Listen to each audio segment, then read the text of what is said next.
Uma das mensagens principais que eu quero deixar aqui com esse vídeo é, primeiro, através da mensagem do Paramahansa Yogananda, o mais sábio é aquele que busca Deus, o mais bem-sucedido é aquele que o encontrou, né? Então, o intuito desse vídeo é que vocês conectem um pouco mais com essa verdade que é a evolução, né? Que a gente está aqui mais uma encarnação na jornada evolutiva e que existe a vida após a vida, né? Então a morte é simplesmente uma passagem, é simplesmente um ritual ali em que a gente sai de uma realidade para outra, né? Então não existe morte, existe vida após a vida, né? Então esse é o principal intuito aqui que eu quero passar a vocês hoje com essa história dos Atlantes. Como é que vai ser o molde do vídeo de hoje, né? Eu vou comentar algumas coisas em cima da própria psicografia e do audiobook do livro Akhenaton, A Revolução Espiritual do Antigo Egito, de Roger Bottini Paranhos. Ali então, eu vou deixar o audiobook rolar e eu vou fazendo e tecendo comentários em cima daquilo que for dito através do Espírito. São dois Espíritos então que trazem então essa história do Antigo Egito e do Akhenaton. E o primeiro capítulo fala exatamente de Atlântida, porque não tem como falar do início da civilização egípcia ali, ou do desenvolvimento inclusive das pirâmides, né, sem falar antes dos Atlantes, que tem uma ligação direta, que é o que a gente vai desvendar hoje, né, segundo essa psicografia, então essa revelação que foi feita nesse livro de Akhenaton. Pessoal, é interessante os espíritos então que passaram essa sabedoria e esse conhecimento ao médium, né, através da psicografia. É o espírito de Hermes Trismegisto e de Radamés. Então são grandes espíritos aqui, são grandes seres, né, aqui que trouxeram então esse conhecimento e consequentemente, né, o que é mais importante é que a gente traga para o nosso interior aquilo que realmente é essencial para que a gente viva na nossa jornada, aprendendo com a história desses nossos antepassados, né. Então ali eles vão trazer exatamente aquilo que a gente precisa aprender e que a história nos trouxe, né, como barganha ali, para que a gente utilize isso a nosso benefício e para nosso desenvolvimento. Por isso que essas psicografias e saber da história passada, né, é importante para que a gente faça o nosso desenvolvimento também interior, né? A gente sempre tem que trazer para dentro essas questões e aprender, inclusive, com um passado que não foi nosso, né? Ou mesmo de civilizações ou de experiências dos outros, ensinamentos e sabedorias que eles trazem, então, através da jornada deles de autoconhecimento e evolutiva. Então, bora lá, sem mais prolongamento, sem me estender muito aqui. Vou deixar então aqui o audiobook e conforme for passando o audiobook eu vou fazendo, cortando e tecendo os comentários ali em cima desse audiobook então para trazer esse autoconhecimento pra gente. Acompanha aí. A Atlântida. Falar da Atlântida em um único capítulo é como descrever a criação divina através da limitada linguagem humana. Iremos, portanto, tecer apenas alguns esclarecimentos indispensáveis para que o leitor entenda o povo egípcio, herdeiro direto dos Atlantes. Quem sabe no futuro não teremos a oportunidade de realizar um trabalho exclusivo narrando a história dos fantásticos habitantes da ilha de Poseidon. A Atlântida não era apenas uma ilha, mas sim um território de dimensões continentais, como nos relatou o filósofo Platão nos diálogos de Timeu e Crítias. Ela cobria quase a totalidade do Oceano Atlântico, estendendo-se desde a costa da atual Flórida até as Ilhas Canárias, Açores e Madeira. Pessoal, só reforçando então nessa primeira parte, o livro fala sobre Akhenaton e o início do Egito, e ele discorre mesmo, né, sobre o Egito. O Egito, então, é o foco do livro. Então, esse primeiro capítulo, ou esse capítulo, né, que fala de Atlântida, está associado, então, aos primórdios, ao início do desenvolvimento da tecnologia. Depois ele vai falar, inclusive, sobre as pirâmides, né? Então, tem essa associação aos Atlantes, mas o livro em si é sobre Akhenaton e as dinastias que a história nossa conta, né? Mas agora com outro olhar, né, trazido, então, pelos espíritos aqui de Hermes Trismegisto e Radamés. Então, com uma visão muito mais amplificada, muito mais verdadeira, né, daquilo que foi a história. Outra questão aqui interessante, curiosidade, então, número 1 aqui, a extensão da Atlântida, em que esse continente estava entre a Flórida, o Triângulo das Bermudas, as Ilhas Canárias, as Ilhas dos Açores e Madeira. Então, era dimensões continentais, então, era toda a parte norte do Atlântico ali, em que pegava o canto oeste da Europa, né, o canto leste ali dos Estados Unidos, e abaixo então pegando um pouco da África e a parte do Triângulo das Bermudas, quem sabe até encostando um pouco aqui na ponta ali no nordeste do Brasil. Sua cultura era muito avançada, sendo que em muitos pontos ultrapassava os povos atuais com facilidade. As nações são apenas berços para a reencarnação de grupos espirituais.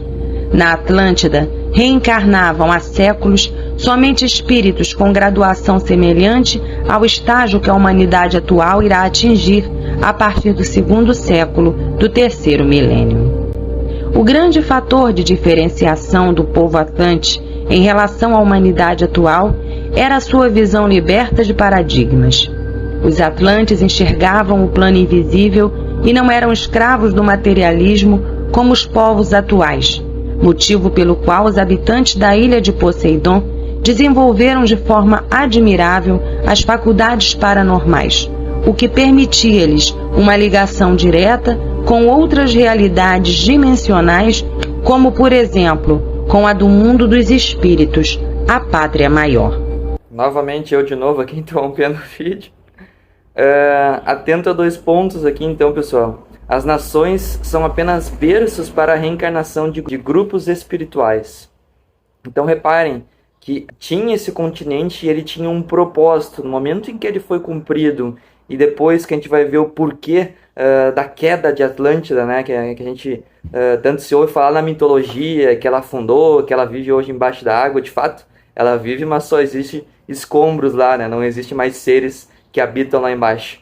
Porém, a gente vai entender o porquê, né? Então, os continentes estão, além do desenvolvimento do próprio planeta, que é um ser vivo, né, em si só, e ele também passa por seus estágios evolutivos, ele também está aqui como um berço para que grupos espirituais como nós, aqui encarnados, façamos, então, a nossa jornada evolutiva. Esse é um dos intuitos também principais, que inclusive aqui o áudio vai aportar e vai falar também mais sobre, né, o motivo e quem que são os novos espíritos aqui que vão vir a encarnar, mostrando que os espíritos já viventes de Atlantis, né, ou de Atlântida, os primeiros espíritos que há séculos ali já reencarnavam, eles têm um alto grau em nível evolutivo, um alto grau espiritual. Inclusive, né, fazendo uma ponte aqui ao druidismo que eu adoro, muitos autores dizem que muitos dos druidas reencarnados naquela época eram antigos espíritos que viveram em Atlantis, mas a verdadeira Atlântida inicial, né? Depois a gente vai ver, porque depois começa a reencarnar outros espíritos, tá? Com um nível evolutivo um pouco bastante diferente aqui dos povos originários ali, Atlantes, tá? Isso que a gente vai ver ao longo do audiobook. Outra questão aqui que eu anotei, só reencarnavam espíritos com moral e evolução e que a nossa sociedade atual irá atingir no 2º século do 3º milênio. Ou seja, 3º milênio, de 3000 em diante, 2º século, ou seja, de 3200 em diante. Isso bate um pouco com as questões da Era de Aquário ali, né? E o desenvolvimento, então, da coletividade, essa questão mais espiritual. Então, repara que eles, além dessa tecnologia extremamente desenvolvida, eles tinham as faculdades mediúnicas ali, que é o que ele aponta no final do áudio ali, falando que tinha essas questões da mediunidade, o contato com o mundo espiritual, o que trazia para eles, então, muito mais sabedoria.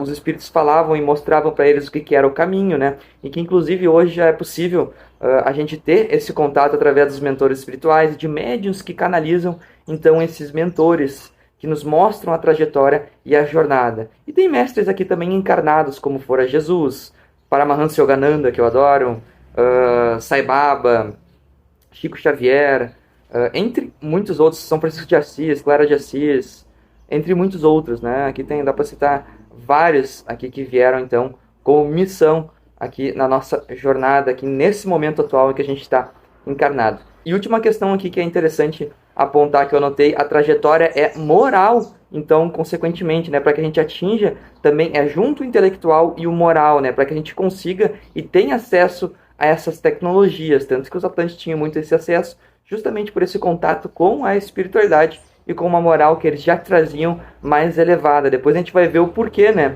de ter essa tecnologia junto com a moral elevada, porque ela pode ser deturpada e ser usada de maneira errônea, que é o que aconteceu depois com os novos espíritos que estavam reencarnando. Voltando ao áudio. Essa visão abrangente permitiu ao povo atlante desenvolver uma tecnologia energética que ficou conhecida pelo nome de Vril. Essa energia era desencadeada através dos elementos invisíveis da natureza e permitia um grande avanço nos meios de produção, proporcionando ao povo conforto e um elevado padrão de vida. O Vril era uma energia dinâmica capaz de se apresentar sob vários aspectos. Uma de suas formas mais comuns de manifestação era através da inversão do eixo gravitacional de elementos materiais. A partir de uma indução energética, era possível erguer pesados blocos de rocha como se fossem monólitos de algodão, tecnologia que permitia a construção de grandes edifícios sem a utilização de máquinas pesadas. Era necessário apenas conduzir as pedras colossais aos locais apropriados depois de serem lapidadas através de avançada tecnologia. Os primeiros egípcios, que ainda dominavam parcialmente o Vril, construíram as pirâmides e a esfinge de Gizé utilizando-se dessa tecnologia. Somente o Vril poderia erguer monólitos com 2 toneladas de peso sem a utilização de roldanas e guindastes. Outros povos, descendentes dos Atlantes, como os habitantes da Ilha de Páscoa e os Sumérios, também utilizaram-se dessa energia para erguer suas fantásticas construções e seus monumentos. O povo egípcio, os maias, os astecas e outros povos da antiguidade receberam a influência direta dos Atlantes após a submersão da grande ilha. Bom, pessoal, chegamos ao Vril, então é que essa energia utilizada por eles dentro da tecnologia é a fonte de energia que eles utilizavam para tudo, inclusive para o bem-estar, como dito ali nos áudios. Interessante observar o que a gente pode tentar descobrir dentro disso, da onde que vem esse Vril. Tem na mecânica quântica, eles falam bastante do vácuo quântico, no hinduísmo eles chamam de prana, energia vital. Então pode vir dessa matéria ainda, que é invisível aos nossos olhos, mas que está permeando tudo, que dizem que é onde Deus cocria ali, né, que é o vácuo quântico, o nada. Então quem sabe dali que venha o Vril.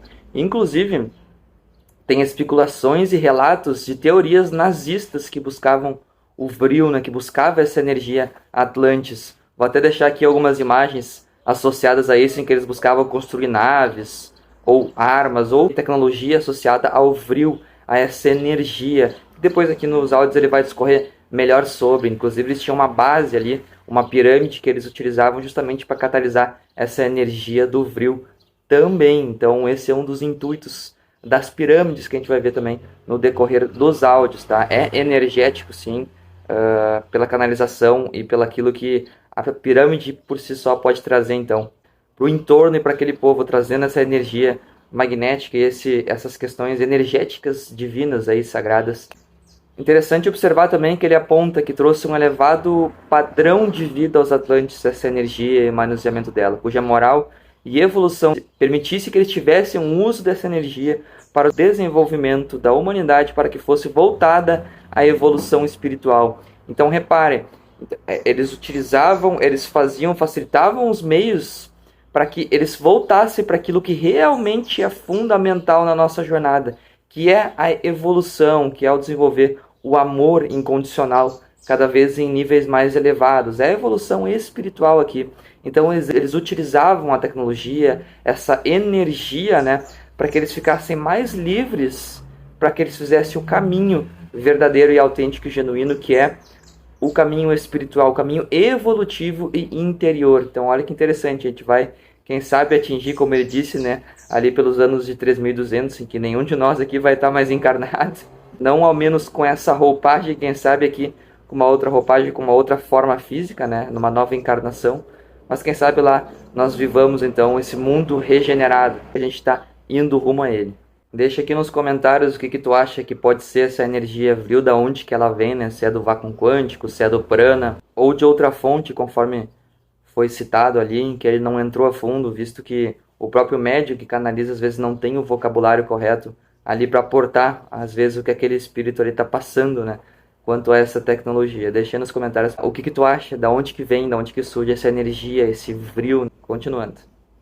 Diversas embarcações abandonaram a Atlântida antes do grande juízo final, levando a bordo habitantes que foram viver em outras terras e caldearam sua cultura à dos povos primitivos do resto do globo. Esse fato proporcionou um grande impulso para o desenvolvimento tecnológico que até hoje impressiona os historiadores. Outro exemplo da presença atlante no resto do mundo é a construção de pirâmides por quase todos os povos antigos do planeta. No Egito tivemos as mais impressionantes demonstrações dessa cultura. A Atlântida era um continente repleto desses catalisadores energéticos que eram construídos com as mais belas pedras, desde o granito até o basalto negro.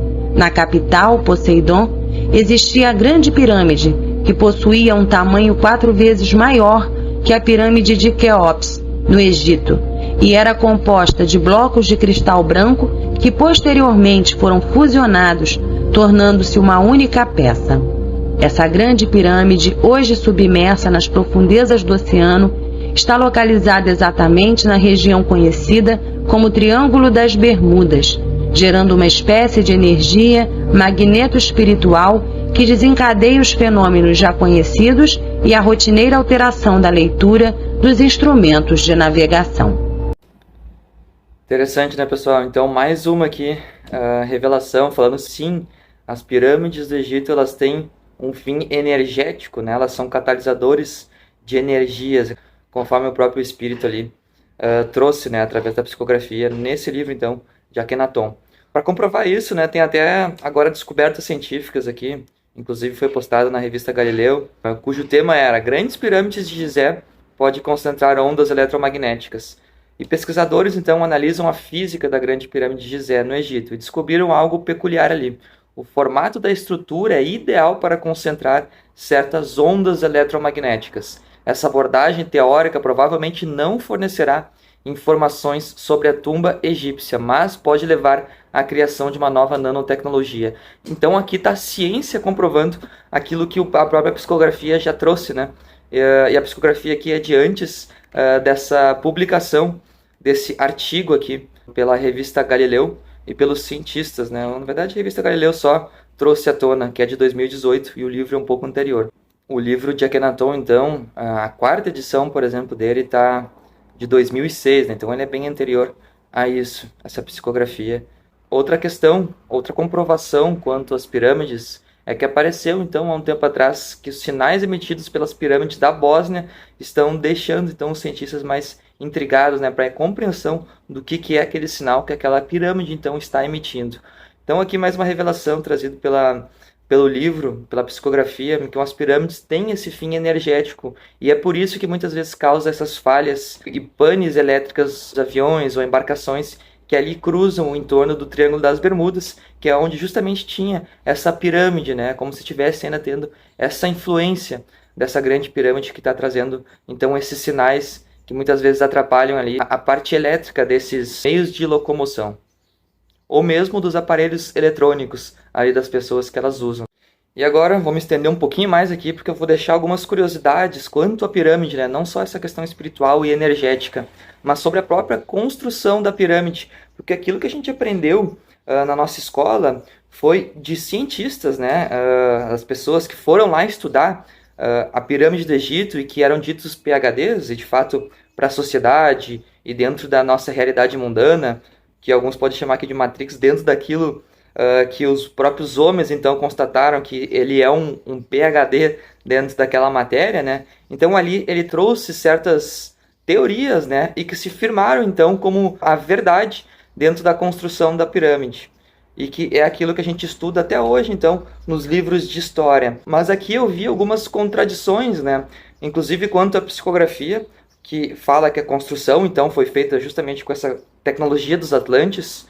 E aqui eu trago, então, alguns contrapontos dentro do que a nossa história diz, né? E que não condiz com a realidade. ainda mais visto, né, que os próprios egípcios, eles deixavam tudo escrito nos hieróglifos dele, né, tudo escrito nas paredes, era tudo ali mostrado através dos próprios hieróglifos, né, e por que não está ali a construção, né? Se tudo era mostrado desde a agricultura, aquilo que eles cultuavam, como que era o dia a dia e a rotina, por que não está a construção ali das pirâmides, como os cientistas, então, constataram, esses PhDs, esses grandes estudiosos do mundo, né, que constataram com uma visão mais materialista, talvez até um pouco mais fechada, eu me arrisco a dizer. Mas vamos ver algumas contradições dentro daquilo que eles trouxeram e que não bate com a história, e que seria algo até um pouco impossível, né, dentro dos números, inclusive, que eles trazem. Primeira questão, para um povo em que eles diziam que era um povo até primitivo, que era um povo egípcio, né, as pirâmides, elas estão posicionadas e alinhadas exatamente com os 4 pontos cardeais, né, ou seja, norte, sul, leste e oeste. Isso já mostra uma precisão que até hoje nós temos uma certa dificuldade, e só graças à construção e à vinda da bússola, que foi bem muito posterior, né, inclusive é da nossa era, e o Egito é de antes de Cristo, né, que se foi possível ter uma precisão dentro dos pontos cardeais. Outra questão, que tem buracos, tem cavidades dentro da pirâmide, buracos que saem, dutos de ar, que estão alinhados direto com algumas constelações e algumas estrelas. Até vou deixar aqui algumas imagens mostrando e comprovando isso, que já foi comprovado cientificamente que elas estão extremamente alinhadas com essas constelações ou mesmo estrelas, tá? Trazendo então aqui mais um aspecto muito intrigante já para aquela época, né? Como que eles tinham essa precisão num buraco tão pequeno assim, para trazer essa construção. Teria que ter um grande avanço tecnológico para ter tamanha precisão que nem sabemos se hoje nós teríamos, né? Para ter tamanho detalhismo dentro da construção da pirâmide. Outra questão que foi a que mais me intrigou, as pirâmides foram comprovadas, né? Eles fizeram um cálculo e testes ali, que elas têm um erro de prumo de 1/4 de polegada, ou seja, 75 milímetros. Hoje nem mesmo a construção de um prédio se tem tamanha precisão. Pode ser que se tenha com alta tecnologia em empresas assim, que realmente, empreiteiras, né, que tenham realmente uma grande precisão, hoje junto com a nossa tecnologia, ainda assim, para uma construção de 147 metros, como é o caso da pirâmide de Gizé, né, o erro de 75 milímetros de prumo é algo inacreditável, se é que se pode dizer que isso é um erro, né? Porque visto que foi tendo desgaste ao longo do tempo das pedras e que ela não está mais a construção como era no início, né? Então provavelmente ela esteja de início, quando ela foi construída, esteja totalmente alinhada e totalmente reta no prumo. Mais um ponto também que tem uma incoerência quanto à história, aquilo que os historiadores então traçaram como a verdade, que é aquilo que a gente estuda, né? Tem blocos que tem de 1 tonelada ou mais, ou tem blocos de mais de 10 toneladas. Tem muitos blocos, então, que são de 1 tonelada, 2,5 toneladas, 3, e tem outros que são bem acima dessas toneladas que eu acabei de citar, né? Chegando a 10 toneladas, 20 ou mais, tá? Dependendo do bloco que está inserido na pirâmide. Então, para erguer um peso desse de bloco demoraria muito tempo, visto até aquela tecnologia que eles mostravam, então, dentro dos livros de história, né? Outra questão, já se foi constatado, através de cálculos, então, que se tem em torno de 2 milhões a 2 milhões e meio de blocos no total de toda a pirâmide. A história nos conta que as pirâmides foram construídas dentro de um período de 20 anos. Eu fiz um cálculo, então, pegando o menor número então de blocos, pegando 2 milhões apenas, né? Que eles falam que dá em torno de 2 milhões e meio ou 2 milhões e 300 mil. Por aí blocos, né, com esse peso de tonelada. Eu peguei 2 milhões só, acabei fazendo algumas divisões. Supondo que um trabalhador que tenha um período de trabalho, nesse período de 20 anos, né, trabalhando todos os dias, 7 dias por semana sem cessar, um ano inteiro durante 20 anos sem cessar o trabalho. Eu coloquei ainda no cálculo 12 horas por dia, ou seja, eles têm 12 horas trabalhando ao longo do dia, durante 7 dias, ao longo desses 20 anos. Ainda assim, com esse cálculo, dentro desses 2,5 milhões, que eu coloquei só 2 milhões no cálculo, ficaria uma frequência, então, de um bloco de 2 toneladas, né, que é mais ou menos o entorno, a média, ou até mais, dependendo da pirâmide, a cada 2 minutos e meio, ou seja, é feito um encaixe. Não estou levando em conta a precisão que tem esses cortes dessas pedras. Fora isso, como se tivesse as pedras prontas já, né? Levando em consideração, então, que elas já estão prontas para encaixe. Teria que ser feito o encaixe de um bloco de 2 toneladas ou mais, né? A cada 2 minutos e meio, para se construir dentro de 20 anos, trabalhando 12 horas a 7 dias da semana sem cessar para construir uma pirâmide. Então aí já tem uma incoerência, né? Visto com aquela tecnologia, aquilo que eles imaginam que foi feita a construção em 2 minutos, um encaixe perfeito de pedras, de blocos, inclusive deixando salas, deixando toda a estrutura pronta, né? Com todas as passagens que ali contém. 2 minutos e meio é quase impossível, inclusive até no nosso tempo de hoje, né? Então é algo aí que está totalmente incoerente, que é aquilo que é empurrado para a gente na escola. E aqui a psicografia, né, traz muito mais uma verdade que acalenta o nosso coração, que faz muito mais sentido tendo uma tecnologia de ponta. Ademais, né, voltando àquela questão do corte que eu tinha comentado, historiadores contam que eles faziam os cortes das pedras com ferramentas de cobre, naquela época, feita à mão.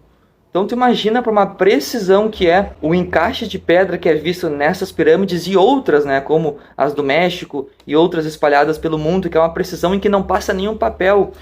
Como que isso foi feito com ferramentas tão rústicas, né, feito à mão, ao longo desses 20 anos, sem levar em consideração, então, esse período de encaixe, né, que tem que ser 2 minutos e meio para cada bloco, para que se feche, então, uma pirâmide dentro de 20 anos, né? Então, tem algo muito incoerente aqui. É bem questionável essa questão e a maneira como é a nossa história clássica aqui, que a gente vê e estuda, né, traz então pra gente. Mais uma vez, se mostrando que a história nossa falha, né, e peca muito naquilo que realmente foi a verdade da construção, então, desses grandes centros energéticos que são as pirâmides e que vão muito além do que o nosso conhecimento hoje, né?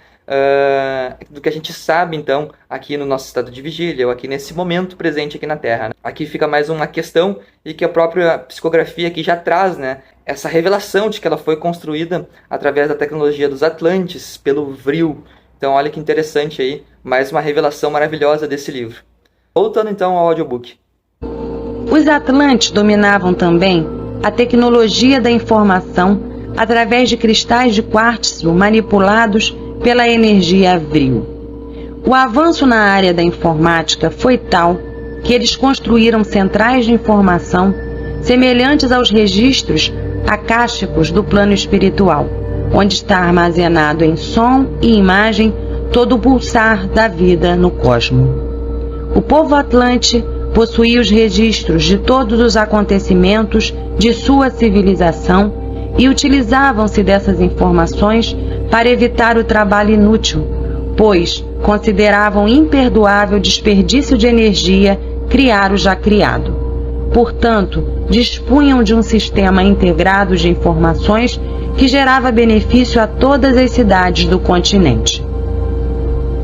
Outro ponto que fascinava os cientistas atlantes era a total automação dos processos produtivos, mas não com a finalidade de promover a exclusão social, gerando desemprego como nos tempos atuais. A meta a atingir era a libertação das atividades rotineiras para que o homem pudesse se dedicar ao processo de criação e ao progresso espiritual. Então aqui mais um ponto que eu tinha comentado, né? Essa automação e esse desenvolvimento da tecnologia foi para que o povo realmente focasse, né? A população, aquele grupo espiritual que ele estava encarnado, realmente focasse naquilo que é realmente essencial. O que é essencial? Aquilo que é de essência, né? Então, que é a evolução espiritual, é aquilo que a gente realmente veio jornadear, é o autoconhecimento. Estudar o autoconhecimento, falar sobre autoconhecimento é muito diferente de nós aplicarmos na nossa vida, né? Isso é muito mais difícil.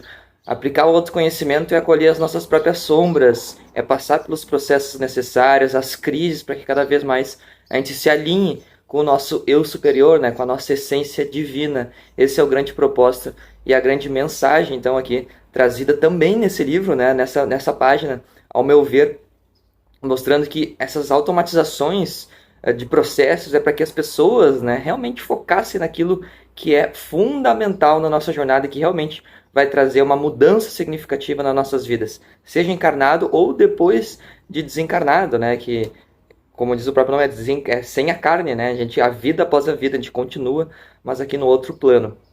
Tem uma frase que eu acho bem interessante, né? É importante nós estarmos aqui, mas não sermos daqui, né? Isso não significa fuga, tá? Mas significa de nós estarmos aqui, vivermos nessa matrix, né? Nesse meio que nos leva ao materialismo, mas não sermos no materialismo, não deixar que isso abafe a nossa essência, isso nos preocupe. E aqui eu tô falando para mim mesmo, porque eu passo por muitos processos parecidos, né? Então, esse é o intuito, né? Nós vencermos a nós mesmos, e aqui eles já tinham essa sabedoria, esse conhecimento, e utilizavam da tecnologia para um fim bem maior, né, que é a evolução espiritual, que é a evolução no amor, rumo, então, à casa, que é o Pai Divino, né, a Deus, Pai e Mãe. Continuando. A energia Vril permitia também a criação de veículos não poluentes. Através da inversão do eixo gravitacional, os automóveis locomoviam-se sem rodas, flutuando a 10 centímetros do chão. A movimentação em todas as direções e a diferença de velocidade eram comandadas por mudanças na inclinação desse eixo. Talvez, aos olhos das pessoas de mente estreita, essas informações não passem de mera ficção, mas não podemos omitir a verdade ante a nova era que está por vir. Os encarnados na face do planeta precisam esclarecer-se a fim de adaptarem-se às transformações que o futuro exigirá. Na Atlântida, as questões espirituais estavam intimamente associadas à ciência e às demais áreas do conhecimento humano. Era impossível falar de qualquer assunto sem envolver a causa primária da vida, que é a realidade espiritual. Meu nome naquela encarnação, 100 anos antes da submersão da Grande Ilha, era Ártemis. Eu era um jovem sacerdote da grande energia. Esta era uma das formas pelas quais designávamos o Vril. Naquela tarde, todos os sacerdotes da grande energia tinham sido convocados em virtude de uma tragédia ocorrida em Poseidon. Fato inimaginável naquela época. Um adolescente de 16 anos havia causado a morte de 2 pessoas intencionalmente, através da manipulação maléfica da grande energia. O último registro de assassinato na Atlântida era antiquíssimo, sendo possível relembrá-lo somente através de consulta aos registros acásticos. Todos estávamos chocados com o acontecimento e nos perguntávamos sobre o que teria desencadeado aquela situação. Eu percorri com passos rápidos as calçadas de granito, que eram margeadas por extenso gramado e vegetação abundante. A distância entre o templo da grande energia e a grande pirâmide, onde eu me encontrava, era relativamente curta. Em meio ao caminho, encontrei o amigo e colega de sacerdócio, mestre Nasser. Ele estava tão pálido e impressionado quanto eu. Sem perdermos um único segundo, nos dirigimos ao templo. Ao chegarmos lá, encontramos um grande número de sacerdotes dos diversos templos da Atlântida reunidos. Todos discutiam a tragédia, que para os tempos modernos nada mais é que mera rotina. Mas para a civilização atlante tratava-se de grave ocorrência, pois os espíritos ali reencarnados já tinham superado o estágio evolutivo em que os homens desrespeitam a vida de seus semelhantes. A população do continente não era pequena. Viviam na Atlântida naquele período mais de 60 milhões de habitantes e a harmonia era algo comum, mesmo ante a diversidade de opiniões. Naquela época éramos jovens. Eu tinha 19 anos e Nasser 22. O cidadão atlante alcançava facilmente os 130 anos de vida pela sua existência regrada, livre dos vícios e pela elevada qualidade de vida. O continente era liberto de poluição e possuía uma selva controlada onde os animais selvagens habitavam as zonas afastadas dos grandes centros populacionais. Além do mais, a medicina era muito avançada e os habitantes não tinham karma a resgatar através de doenças degenerativas. Afoitos, como só os jovens são, corremos para o interior da Assembleia para falar com os grandes sábios e obter maiores informações. Eles nos contaram que um rapaz tinha desenvolvido uma técnica de utilização da energia vril que permitia matar as pessoas à distância por asfixia. Depois de desentender-se com seus colegas de estudo, ele acabou cometendo aquele crime absurdo para testar seu invento, e então fora preso numa câmara de isolamento mental, pois poderia comandar mentalmente a energia vril e voltar a cometer novos crimes para tentar libertar-se. Pessoal, então esse é o início do fim da Atlântida, né? Com esse início, através dessa primeira situação que para eles era estado de calamidade, porque era muito diferente daquilo que eles viviam há séculos, né? Não acontecia um assassinato, que para nós é uma coisa corriqueira, que nem o próprio áudio disse com maestria, né? Então, para eles aconteceu uma coisa que era abominável para a época. E eles buscaram, então, compreender melhor o porquê daquela situação, por que aquilo tinha ocorrido, né? Aí que começa a vir as respostas do porquê, então, na sequência. Vou deixar, então, o áudio para não ficar muito longo esse vídeo também, porque eu gosto de conversar. Senão vai se estender muito aqui esse vídeo. Continuando.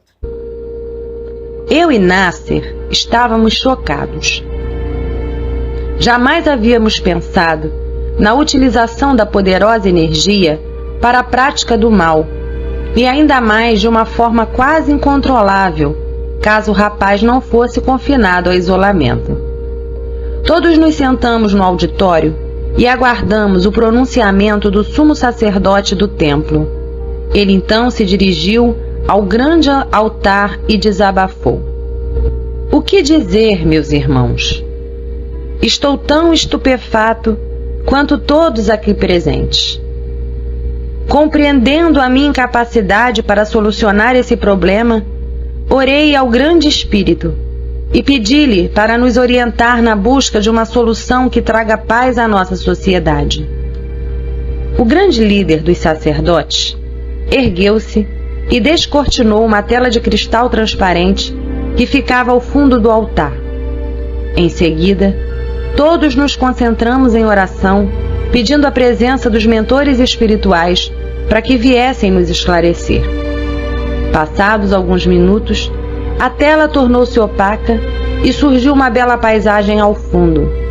Uma cachoeira desaguava em um pequeno lago ornado com belas flores e vegetação exuberante. Aquela tela de cristal líquido era um intercomunicador entre os dois planos, o material e o espiritual. Em seguida, surgiu na tela de cristal o Grande Espírito, que ficaria conhecido mais tarde por Jesus de Nazaré. Ele sorriu e disse com amargura na voz: que a luz dos planos superiores envolva todos os irmãos. Eu recebi o vosso apelo e aqui estou para esclarecer-vos sobre o acontecimento que aflige essa assembleia de irmãos dedicados à busca do bem.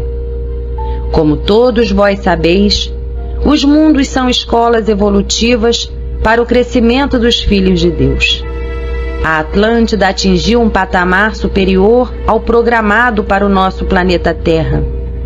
Justo se faz que os irmãos aprovados para uma vivência superior migrem para um mundo de grau superior à Terra em todos os campos de desenvolvimento. E seguindo a orientação do grande Criador, já está sendo efetivada a migração de espíritos rebeldes exilados do sistema de Capela na constelação do Cocheiro para a Terra, pois eles precisam ser apartados do processo de evolução daquele mundo para não prejudicar os que desejam progredir conforme o processo de evolução traçado naquela escola divina. Portanto, os exilados de Capela já se encontram em vosso meio, reencarnando sistematicamente, dando início ao processo de transição planetária que permite a inserção ou separação de novas comunidades nos diversos mundos do universo. Essa parte eu achei mágica. Olha só, então, a queda de Atlântida não foi por causa dos próprios Atlantes, como muitos dizem, que foi por causa da soberba deles, que foi por causa do orgulho. Foi por conta dos capelinos, então, que começavam a reencarnar no meio dos povos originários atlantes, né? Os povos originários são espíritos extremamente evoluídos, com alto nível, que nem o próprio áudio disse, novamente comentando, que é aquele nível que possivelmente a gente vai atingir ali por 3.200, né, da nossa era. Então tem uma longa jornada de transição planetária que inclusive a gente está vivendo hoje. Então olha que interessante, aquilo que aconteceu com os exilados de Capela, né, em que estava fazendo a transição planetária no planeta de Capela, ou seja, estava passando de um mundo de provas e expiações para um mundo regenerado, e estava nessa transição. E o mundo regenerado, certos tipos de espírito, né, que permanecem, querem insistir no mal, são exilados para outros planetas mais afins com essa energia que eles mesmos emanam, não é? Não é questão de Deus ser um ser punitivo ou a espiritualidade ser punitiva, não. É simplesmente por ressonância. Ali, então, permaneciam os espíritos em Capela, né, que estavam aptos a passar pela regeneração e entrar no mundo regenerado, e estavam sendo exilados aqueles que permaneciam no mal. Por ressonância, recomeçaram a reencarnar num planeta que tinha o escopo, né, de projeto ser um planeta mais primitivo, como era a Terra. Ou seja, estava saindo então os Atlantes verdadeiros, né, os verdadeiros povos, sendo convidados a se retirarem conforme o desencarne natural, né, ao fim da vida deles aqui na Terra, e estavam sendo convidados para mundos mais evoluídos que a Terra, que começava a ingressar então esses espíritos de mais baixo nível evolutivo, que eram esses capelinos exilados, então, né? Então olha que interessante, é justamente isso que a gente está vivendo hoje. Inclusive tem a própria psicografia do Divaldo Franco, o livro Rumo ao Mundo de Regeneração, ou outros livros falando sobre a transição planetária, inclusive dele mesmo. Então olha que interessante, a gente está vivendo exatamente o que Capela vivia naquele momento em que reencarnavam então os exilados de Capela em Atlântida, né? Então, visto essa diferença de nível moral distoante e muito grande, então começavam a reencarnar os capelinos aqui e obviamente começaram a deturpar toda a tecnologia. Se eles continuassem dessa maneira, o continente teria que ser, então, botado abaixo, né? Visto que eles não podiam ter acesso a uma tecnologia que isso os levaria à destruição, né? Ou mesmo a gerar karmas muito mais pesados, o que dificultaria, então, o processo evolutivo deles. Então foi justamente o que aconteceu, né? Aqui já dando um grande spoiler, então, daquilo que os próximos áudios vão vir a falar.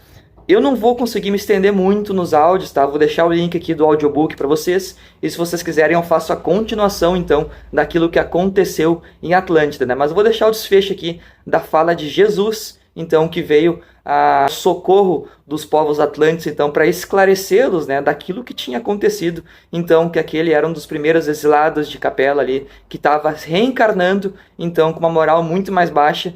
Portanto, né, ele teve essa ideia maléfica que ele pegava dentro de si, visto o nível evolutivo, né, e visto o exílio dele, que ele trazia essa tendência já anterior de distorcer então essa tecnologia maravilhosa que era o Vril, ou mesmo aquilo que os povos atlantes traziam. Novamente falando, por isso a importância do autoconhecimento, para que nós vamos então ao longo do tempo cada vez mais acessando e nos adequando com a cosmoética, né, a ética universal e as leis divinas, para que nós busquemos e nos alinhamos com o caminho dármico, né, para que não geremos aqui karmas negativos, né? Existem karmas positivos e negativos. Karma simplesmente é ação em sânscrito, é uma palavra do sânscrito que significa ação. Então, muitas vezes os karmas podem ser negativos, visto que estão em desacordo com as leis divinas, né? Com a vontade do Pai, com as leis de Deus, com a cosmoética. Então, por isso a importância de nos alinharmos. Olha que linda que essa sabedoria trazida pelo livro. Vamos dar a continuação, então, para encerrar a frase de Jesus.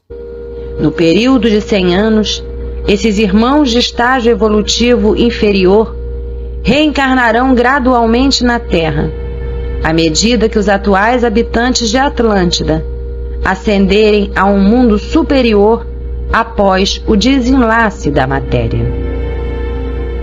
Essa transformação mudará o cenário da Atlântida, determinando uma decadência no nível espiritual de seus habitantes.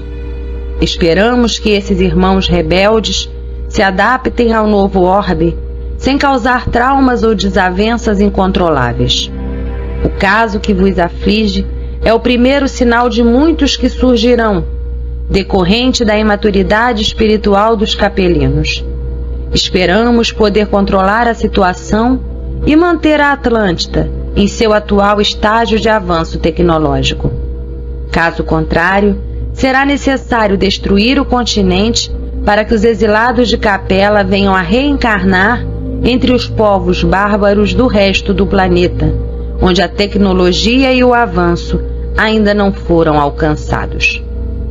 Os habitantes da Atlântida já se encontram em estágios de vivências superiores à Terra, mas conto com a vossa colaboração, meus irmãos, para educar os rebeldes e mostrar-lhes o caminho do amor, principal fonte de edificação espiritual para alcançarmos a evolução a Deus. Por isso, peço-vos que essa última encarnação que vivereis na Terra seja dedicada ao auxílio espiritual aos irmãos capelinos. Suportai com amor e paciência as crianças espirituais que o Pai vos envia para educar. Espero ter-vos esclarecido, meus irmãos. Ficai na luz de Deus. Naquele instante, a tela de cristal voltou a ficar transparente, ao mesmo tempo em que todos trocávamos ideias sobre as informações recebidas. Então aqui chegamos ao fim, né, pessoal, com essa finalização que Jesus trouxe, trazendo o alento e mostrando que aqueles espíritos então estavam encarregados pela educação, né, e pelo amor que eles tinham que passar por esses espíritos menos evoluídos ali que estavam começando a encarnar, que eram os capelinos, né. Então ali fica uma grande lição também, amar ao próximo como a si mesmo, né, e aos inimigos também. Então aí está uma grande lição de evolução que depois foi externada quando veio Jesus aqui na Terra, nos trouxe essa sabedoria, né. Falando em sabedoria, que a gente saiba usar aqui daquilo que o arquétipo do sábio traz bastante para a gente, que é olhar para o passado e aprender com aquilo que ele nos trouxe, né?